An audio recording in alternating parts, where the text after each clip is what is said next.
அனைவருக்கும் வணக்கம். நீங்கள் இணைந்து கொள்வது இலங்கையின் முதற்தர செய்தி வழங்குனர் நியூஸ் ஃபர்ஸ்டின் பிரதான செய்திகளோடு நான் ஜெஃப்ரி ஜெபதாசன். சக்தி டிவி குளோபலோடாக சர்வதேசம் எங்கும் இருந்தும் இணைந்து கொண்டிருக்கும் உங்கள் அனைவரையும் நேரடியாக சந்திப்பதில் மிகுந்த மகிழ்ச்சி. முதலில் தலைப்புச் செய்திகள்.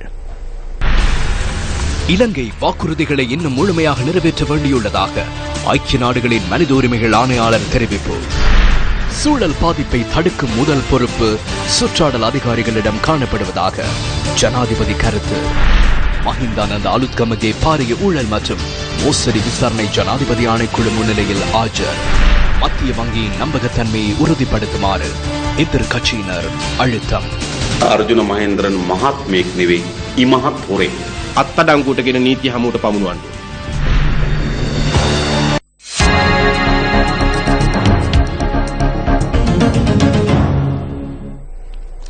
சூழலுக்கு ஏற்படும் பாதிப்பை தடுப்பதற்கான முக்கிய பொறுப்பு சுற்றாடல் பாதுகாப்பு அதிகாரிகளுக்கே உள்ளதாக ஜனாதிபதி மைத்ரிபால சிறிசேன தெரிவிக்கின்றார். மத்திய சுற்றாடல் அதிகார சபையின் பிராந்திய சுற்றாடல் அதிகாரிகள் சங்கத்தின் 17வது வருடாந்த மாநாட்டில் கலந்து கொண்டு ஜனாதிபதி இதனை கூறினார். சுற்றாடல் அமைச்சர் என்ற ரீதியில் முதன்முறையாக சுற்றாடலை பாதுகாப்பதற்காக முப்படையினரின் ஒத்துழைப்பை பெற்றுள்ளதாக ஜனாதிபதி இங்கு தெரிவித்தார். பரிசரை ஆரக்ஷா கிரீமே கார்ரேதி பல்வேறு கடத்தல்களில் ஈடுபடுவோர் சமூகம் தொடர்பில் எவ்வித அன்பும் அக்கறையுமின்றி பணத்தை வசூலிக்கும் தொழிலாக சுற்றாடலை பயன்படுத்தும் ஒரு சிலரும் அமைப்புகளும் மிகவும் குறுகிய லாபத்திற்காக சுற்றாடல் பாதுகாப்பை கவனத்திற்கொள்ளாது செயற்படும் அரசியல்வாதிகளிலிருந்து அனைவரும் சுற்றாடலுக்கு ஏற்படும் அழிவிற்கு பொறுப்பு கூற வேண்டும் என்பதை நீங்கள் அறிவீர்கள் என நான் நினைக்கிறேன். பிராந்திய சுற்றாடல் அதிகாரிகள் சங்கத்தினர் இதன்போது தமது தொழில்சார் பிரச்சினைகளை ஜனாதிபதியிடம் முன்வைத்தனர். கௌரவ ஜனாதிபதி அவர்களே, கடந்த 10 வருடங்களாக எமது உத்தியோகத்தர்களுடன் எமது தலைவருடன் தீர்க்க முடியாமல் போன இந்த பிரச்சினை தொடர்பில் அமைச்சரவை பத்திரம் ஒன்றை சமர்ப்பித்து தீர்வு காண தலையீடு செய்யுமாறு நாம் வேண்டுகோள் விடுக்கிறோம்.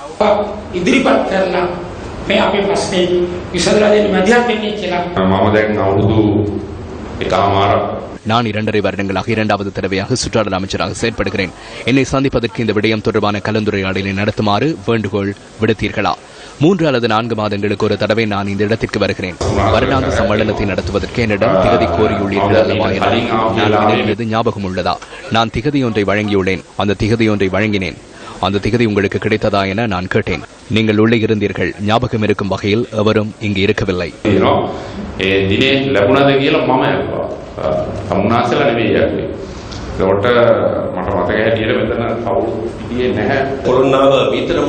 கொல்லன்னாவ மீத்தோட்டமுள்ள குப்பை மேடு பிரச்சினைக்கு வெளிநாட்டு நிறுவனம் ஒன்றின் ஒத்துழைப்புடன் நிரந்தர தீர்வு காண்பதற்கான செயற்திட்ட பிரேரணை ஜனாதிபதியின் கவனத்திற்கு கொண்டுவர இன்றைய தினம் நாம் எண்ணியுள்ளோம்.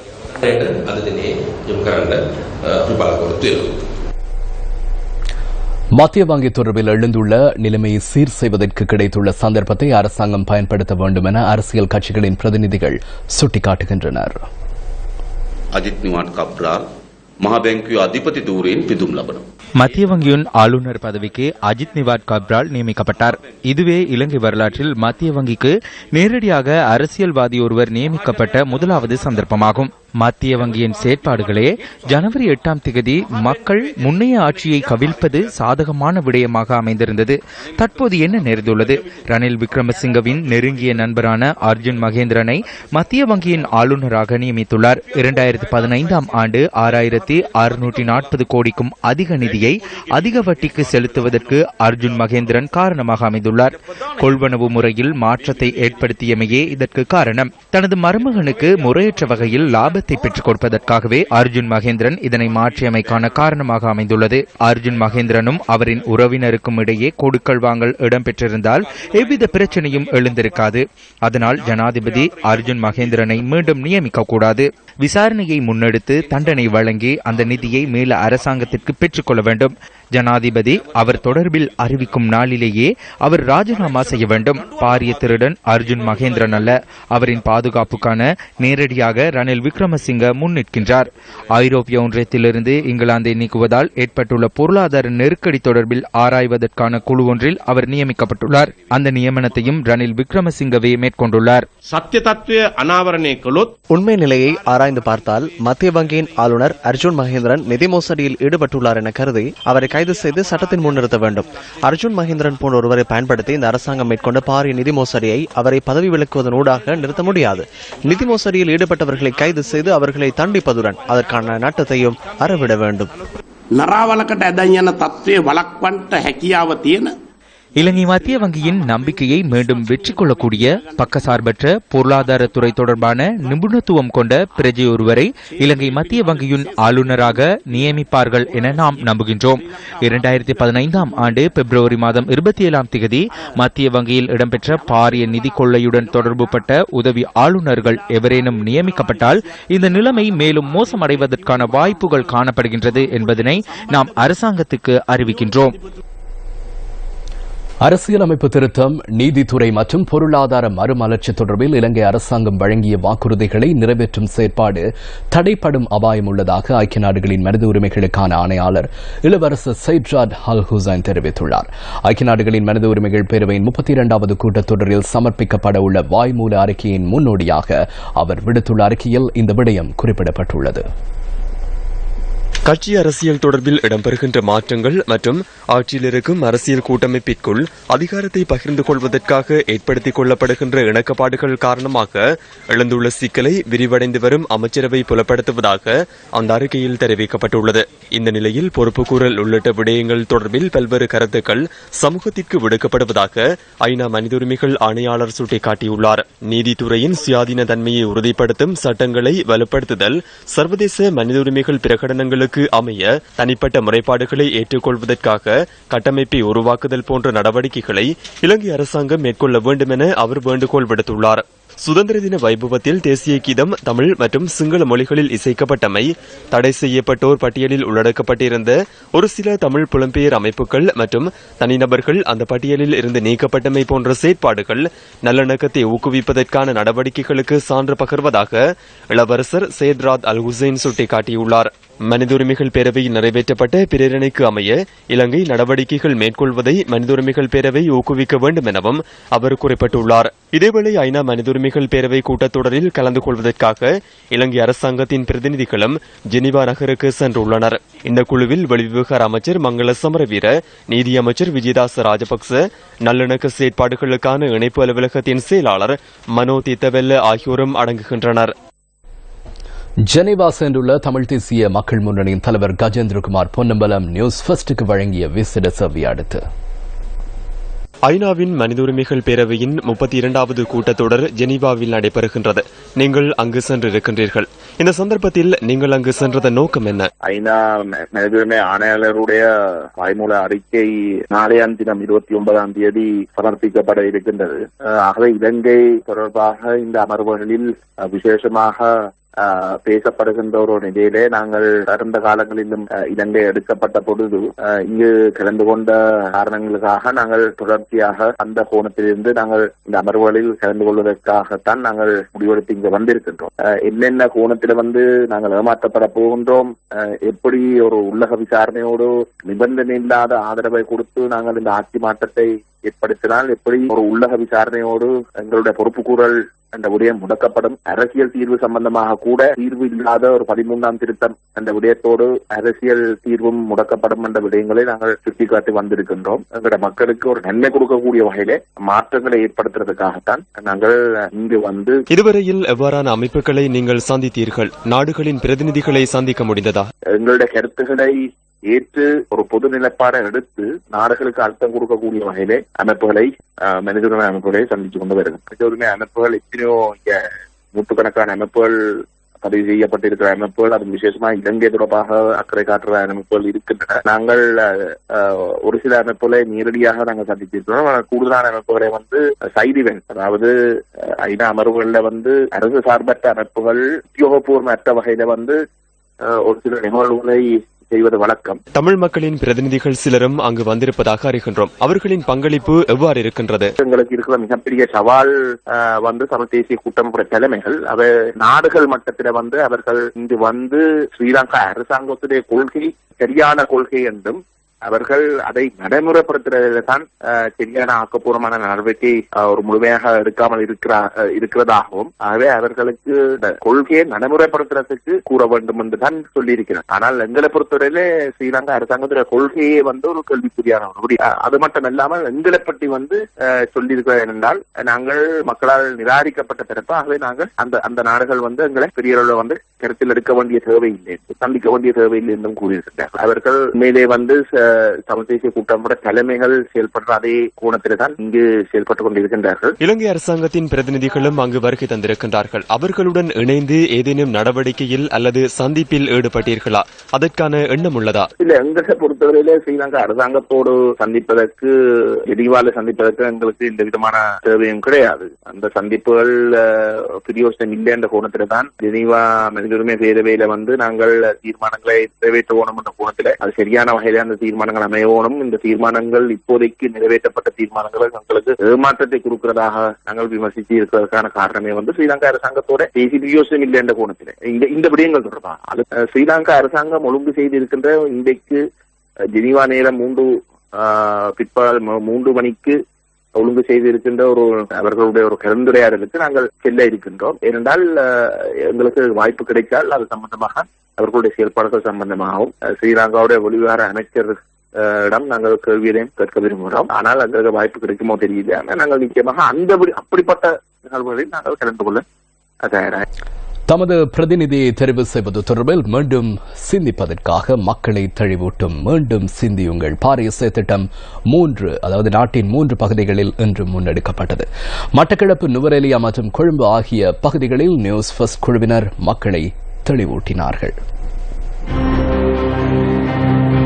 மட்டக்களப்பு கிரான் பிரதேச செயலக பிரிவிற்குட்பட்ட புலிபாய்ந்தகல் பகுதியில் மீண்டும் சிந்தியுங்கள் செயற்திட்டம் இன்று ஆரம்பிக்கப்பட்டது. புலிபாய்ந்தகல் பகுதியில் யானைகளின் நடமாட்டம் காரணமாக மக்கள் மாலை மற்றும் இரவு நேரங்களில் நடமாட முடியாத அச்ச நிலைமை காணப்படுகின்றது. இந்த ஆனரேதியை போட்டு தரேன் அரசியல்வாதிகள் எல்லாத்தையும் செஞ்சு போட்டு போனவங்க, வெண்டு போட்டு போனவங்க கடையும் மட்டும் இந்த கிராமத்தை பார்க்கறாங்க. கட்டின கூட அப்படியே கிடக்கு, ஆனைக்கு வருகுது, பயிரொன்று நாட்டை இல்லாது, இப்படியான பிரச்சனைகள் நடக்குது. ரோட்டு பாதத்து பிறவா சக்கிலே ஓடலாம் மெயின் ரோட்டு ஆனை பொழுதோட வருது. அதுக்கு அமைச்சு தாண்டி சொல்லி போட்டு அன்றைக்கு சொன்னாங்க செஞ்சு ஆரம்பிட்டு அது செஞ்சு இறையுங்க.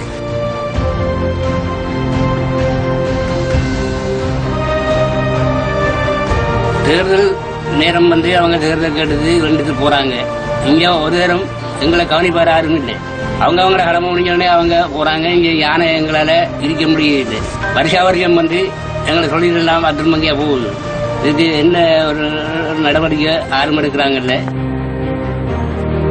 அதனையடுத்து கோராவளி, கழுவன்கேணி, ஏத்துக்கள், கரடியனாறு மற்றும் எழுபடிச்சேனை ஆகிய பகுதி மக்களின் கருத்துக்களும் பதிவு செய்யப்பட்டன.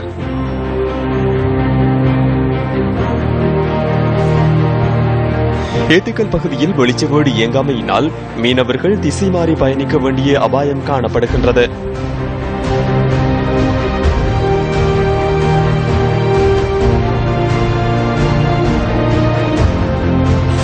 வரக்குள்ள மட்டும் தண்ணி பிரச்சனையை தீர்வு ரோட்டு போடுவோம், வேலை இல்லாதவர்களுக்கு வேலை எடுத்து கொடுப்போம்னு சொல்றாங்க. அங்கே 7 படிச்சாலும் எவ்வளவு பேர் இருக்காங்க. ஆனா இது வரைக்கும் ஒருத்தருக்கு ஒரு வேலை வாய்ப்பு எடுத்து கொடுக்கல. இப்ப எங்களுக்கு முக்கிய பிரச்சனை தண்ணி பிரச்சனை, ரோட்டு.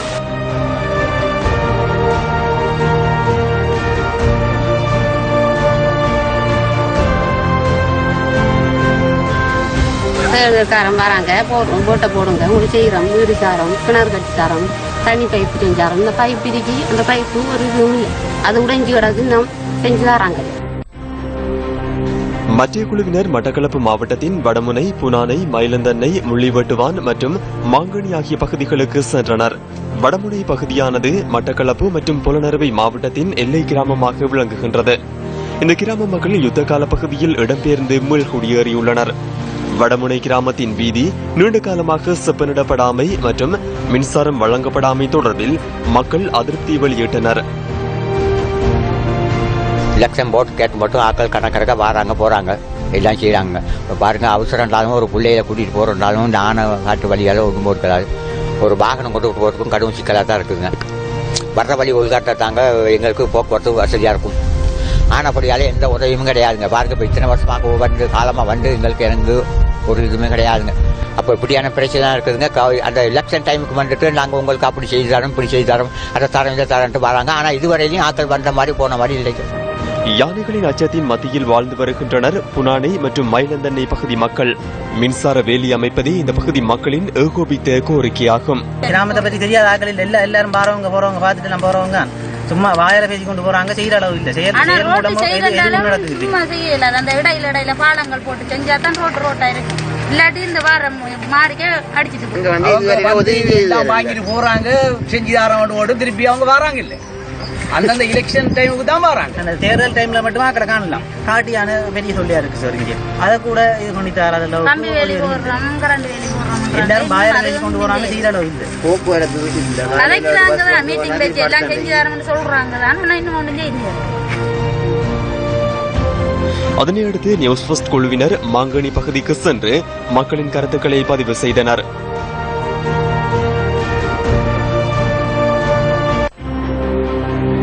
நுவரெலியா சர்வதேச பௌத்த மத்திய நிலையத்தில் ஆசி பெற்றதன் பின்னர் மீண்டும் சிந்தியுங்கள் திட்டத்தை எமது குழுவினர் ஆரம்பித்தனர். அதனைத் தொடர்ந்து ஒரு குழுவினர் நுவரெலியா நகர், சீதாயிலிய மற்றும் ஹாவாயிலிய உள்ளிட்ட பல பகுதிகளுக்கு சென்று மக்களை சந்தித்தனர். இதன்போது தாம் பல வருடங்களாக தங்கியுள்ள காணிகளில் இருந்து வெளியேறுமாறு அறிவிக்கப்பட்டுள்ளதாக சீதாயிலிய பிரதேச மக்கள் தெரிவித்தனர்.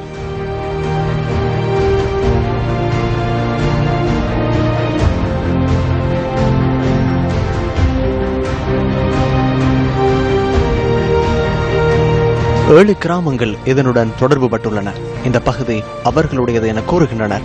இந்த வீடுகளை உடைப்பதற்கு இடமளிக்க மாட்டோம். எனது மரணத்தின் பின்னரே செல்ல முடியும். கடந்த வாரம் ஒரு மாதத்திற்குள் வெளியேறுமாறு வனஜீவராசிகள் திணைக்களத்தினர் அறிவித்தனர்.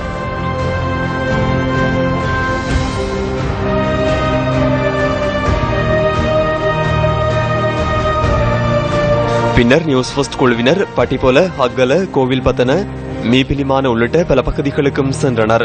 மரக்கறி பயிற்சிகையில் ஈடுபடும் விவசாயிகள் இதுவரையில் தமது உர மானியம் வழங்கப்படவில்லை என தெரிவித்தனர். உரம் கொண்டு தாரேன்னு சொல்றாங்க, உரம் கொண்டு கொடுக்கறது இல்ல. ஓட்டு காலத்துல மட்டும் அதை தாரேன் இதை தாரேன்னு சொல்லி வாங்கிட்டு போயிடுறாங்க. ரோட்டை சரி பண்றது இல்ல. நாங்க கஷ்டமான நிலைமை, ஒரு விவசாயம் பண்றதுக்கும் சரியான ஒரு வாய்ப்பான இல்ல. ஓட்டிய காலத்துல மட்டும் அதை செஞ்சு தரேன் இதை செஞ்சு தரேன்னு சொல்றாங்க. ஓட்டு முடிஞ்ச பிற்பாட்டு அவங்களுக்கு காங்கிறது கூட கிடைக்க மாட்டாங்க. இயற்கை எழில்மிகு நுவரெலியா உள்நாட்டு மற்றும் வெளிநாட்டவரின் மனம் கவர்ந்த பகுதியாகும். எனினும் சுமார் 150 வருடங்களுக்கு மேலாக நுவரெலியா குதிரை பந்தய திடலின் எல்லையில் தமது காணிகளின் உரிமைக்காக இந்த மக்கள் காத்திருக்கின்றனர். கொழும்பு மாவட்டத்தில் உள்ள எமது குழுவினரின் ஒரு பகுதியினர் அவிசாவளை பாதுகை பிரதேச மக்களை சந்தித்தனர். தமது கிராமத்தின் அபிவிருத்திக்காக வழங்கிய வாக்குறுதிகளுக்கு உரிய பெறுபேறு கிடைக்கவில்லை என மக்கள் தெரிவித்தனர். மற்றைய குழுவினர் ஹோமாகம, மகரகம, கோட்டாவை ஆகிய பகுதிகளுக்கு சென்று மக்களை தெளிவூட்டினர். வடமாகாணத்திற்கான பொருளாதார மத்திய நிலையத்தை ஓமந்தையில் அமைக்குமாறு வலியுறுத்தி இன்று அடையாள உண்ணாவிரத போராட்டமும் பேரணியும் முன்னெடுக்கப்பட்டது. உத்தேச பொருளாதார மத்திய நிலையத்தை விவசாயிகளின் நலன் கருதி ஓமந்தையில் இடமாற்றி அமைத்து தருமாறு வலியுறுத்தி வவுனியா மாவட்ட விவசாய சம்மேளனம் ஏற்பாடு செய்திருந்த பேரணியொன்று இன்று இடம்பெற்றது. வவுனியா காமினி வித்தியாலயத்திற்கு அருகில் ஆரம்பமான இந்த பேரணி வவுனியா மாவட்ட செயலகம் வரை தொடர்ந்தது. மையத்தை பொறுத்தல எங்களுக்கு ஓமந்தையில எங்களுக்கு இந்த மையம் அமைஞ்சு தருவோம் சொல்லி இந்த வவுனியா வாழும் விவசாயிகள் அனைவரும் விரும்புவதற்கு காரணம் என்னென்றால் அங்க எங்களுக்கு போதிய இடவசதிகள் இருக்கு. மற்ற இங்க வர்த்தகர் கூறினோம் அங்க தண்ணி வசதி இல்ல, மின்சார வசதிகள் உண்டு, சகல வசதிகளும் இப்ப நாடு பூராக எல்லா இடம் அமைக்கப்பட்டிருக்கு. அதனால நாங்கள் முற்றுமுட்டாக இந்த தாண்டிக்குளத்தில் ஒரு 2 ஏக்கர் காணியை வச்சு இந்த பெரிய 200 கோடியை செலவழிச்சு இப்படி ஒரு மையத்தை கற்றால இதுக்கு பின்பு என்ன ஒரு 10 வருஷத்துக்கு பின்பு வளர்ச்சி அடையும் போது எங்களுக்கு அது சரியான ஒரு இடஒரஞ்சலா இருக்கும் என்ற காரணத்தினால் எங்களுக்கு ஓமந்தை எல்லாம் இந்த பொருளாதார அபிவிருத்தி மையத்தை அமைச்சு தருவோம் என்று மிக ஆவலோட எதிர்பார்த்து கொண்டிருக்கோம். அந்த அதாவது நெடுங்காணி மட்டும் முழு விவசாயிகள் வவுனியாக அந்த பொருட்களை கொண்டு வர்றோம். ஓமந்த மையமா இருந்தால் அது எங்களுக்கு ஒரு சென்டரா இருக்கும். அதாவது விவசாயிகளுக்கு அது சரியான ஒரு பிரயோஜனமா இருக்கும்னு சொல்லி மக்களின் சார்பில் நான் கேட்டுக்கொள்கிறேன். சுற்றுச்சூழலின் பாதுகாப்பை வலியுறுத்தியும் ஓமந்தையில் பொருளாதார மத்திய நிலையத்தை அமைத்து தருமாறு கோரியும் ஸ்லோகங்களை தாங்கியவாறு விவசாயிகள் இந்த பேரணியில் கலந்து கொண்டிருந்தமை குறிப்பிடத்தக்கது.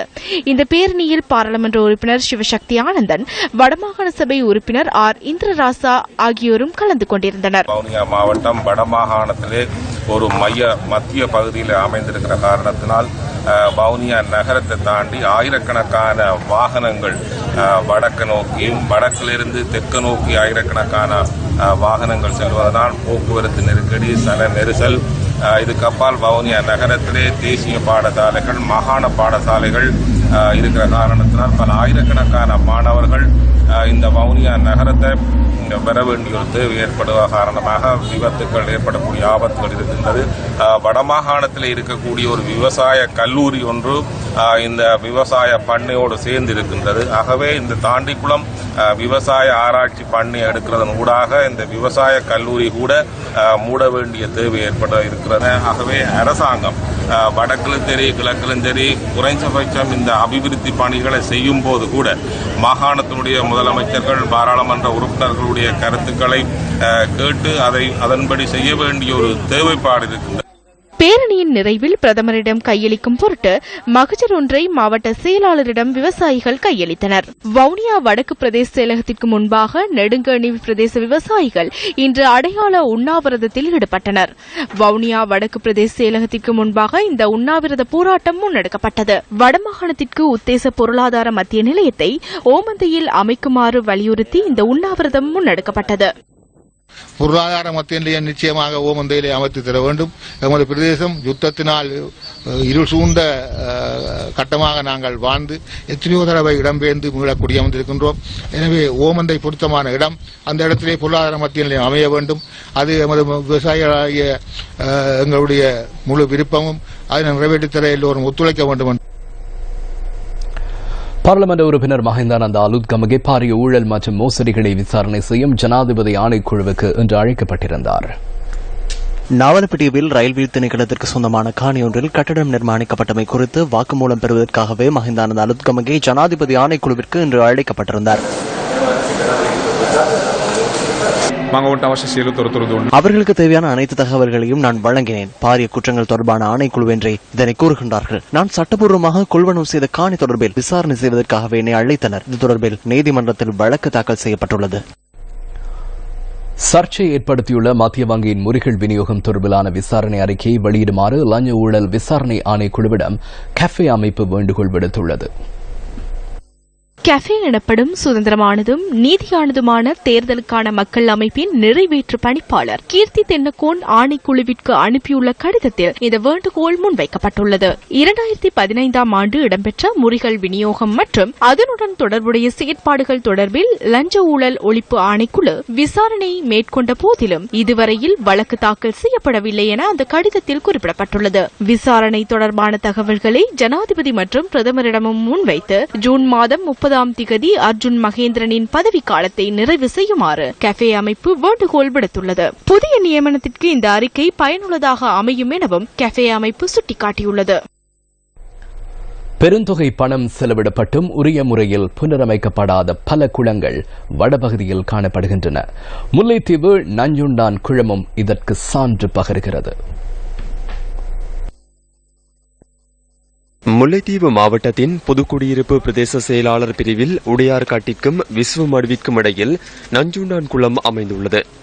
மன்னர்களால் கட்டப்பட்டதாக நம்பப்படுகின்ற சுமார் 5 கிலோமீட்டர் நீளமும் 9 அடி அகலமும் கொண்ட குளம் பல வருடங்களாக கவனிப்பாரற்றுள்ளது.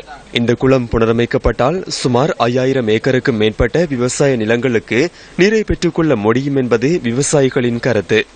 அத்துடன் குளத்தை நம்பியுள்ள வள்ளுவர்புரம், இளங்கோபுரம், மாணிக்கபுரம் பகுதிகளைச் சேர்ந்த 1500 குடும்பங்கள் நன்மையடைய முடியும் எனவும் அவர்கள் சுட்டிக்காட்டுகின்றனர். குளத்தை திருத்தி அமைத்து எமது கிராம மக்களுக்கு ஒரு விமோசனத்தை தருவதாக எந்த அதிகாரியும் முன்வரவில்லை. கடந்த கால அரசு அதிகாரிகள் எமது பிரதேச பாராளுமன்ற உறுப்பினர் ஆகியோருக்கு அறிவித்திருக்கிறோம். இருந்தும் கூட அவர்கள் இதை கருத்தில் கொள்ளவில்லை.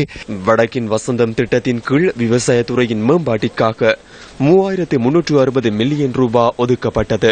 இந்த பணத்தின் பெரும்பகுதியினூடாக குளங்கள் புனரமைக்கப்பட்டதாக கூறப்பட்டாலும் அநேகமான குளங்கள் இன்றும் கவனிப்பாரற்று காணப்படுகின்றன. வடக்கின் வசந்தம் நிதிக்கு கீழே எல்லா குளங்களும் புனரமைக்கப்பட்ட போதும் நாங்கள் பல தடவை பல பாராளுமன்ற உறுப்பினர்கள் மூலம் தெரிவித்து கூட இந்த குளத்தை ஏனோதானோண்டு இன்னும் திரும்பி பார்ப்பார் இல்லாத நிலைமை. இந்த நிதி தொடர்பில் தமிழ் அரசியல் தலைமைகள் கேள்வி எழுப்பாமை அவர்களும் இந்த செயற்பாட்டிற்கு உடந்தையாக இருந்தார்களா என்ற சந்தேகத்தை ஏற்படுத்துவதாக விவசாயிகள் கூறுகின்றனர். புனர்வாழ்வளிக்கப்பட்ட முன்னாள் போராளிகளில் பலர் இன்றும் வறுமையுடன் வாழ்க்கையில் போராடி வருவது வேதனை அளிக்கிறது. சந்திரசேகரன் இளந்தீபனும் அதற்கு விதிவிலக்கல்ல.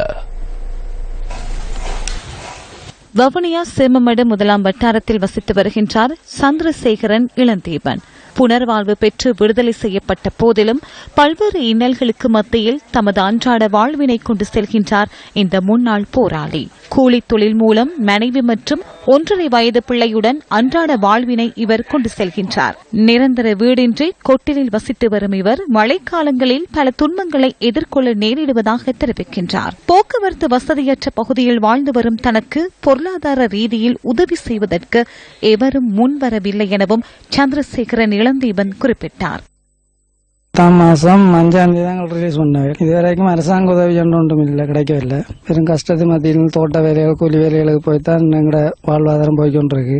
வீட்டு திட்டம் இல்லை, அதோட தகர கொட்டில தான் இருக்கிறோம். இந்த வீடு ஒன்று இருக்குது, அது இன்றைக்கோ நாளைக்கோ முறிஞ்சு கொள்றன்ற நிலைமையில இருக்கு. மற்ற பேந்தொரு தற்காலிக கொட்டில் ஒன்று போட்டு தான் இப்ப இருக்கிறோம். கடும் வெயில் வைக்க அதற்குள்ள வாழ்ந்து இருக்கிறோம்.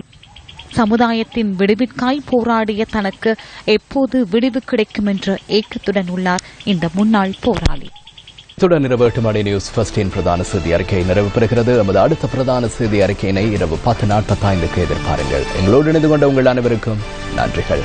வணக்கம்.